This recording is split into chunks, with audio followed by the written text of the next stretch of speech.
शेतकरी मित्रांनो, शेती परिसर या यूट्यूब चॅनलवर आपलं मनपूर्वक स्वागत आहे।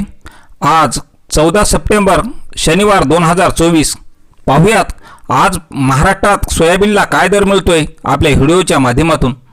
तर शेतकरी मित्रांनो, पहिली बाजार समिती आहे धुळे। आवक आलेली आहे 5 क्विंटलची। कमीत कमी दर मिळाला 3305 रुपये, सर्वसाधारण दर मिळाला 4400 रुपये, तर जास्तीत जास्त दर मिळाला 4400 रुपये। पुढील बाजार समिती आहे भोकरदन। आवक आहे 45 क्विंटलची। कमीत कमी दर मिळाला 4400 रुपये, सर्वसाधारण दर मिळाला 4450 रुपये, तर जास्तीत जास्त दर मिळाला 4500 रुपये। पुढील बाजार समिती आहे हिंगोली खानेगाव नाका। आवक आहे 82 क्विंटलची। कमीत कमी दर मिळाला 4600 रुपये, सर्वसाधारण दर मिळाला 4637 रुपये, तर जास्तीत जास्त दर मिळाला 4675 रुपये। पुढील बाजार समिती आहे उमरखेड। आवक आहे 120 क्विंटलची।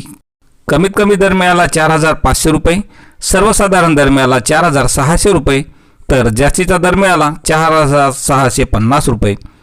तर शेतकरी मित्रांनो, असेच दररोज शेतमाल बाजारभाव पाहण्यासाठी चॅनलला सबस्क्राइब करा। धन्यवाद।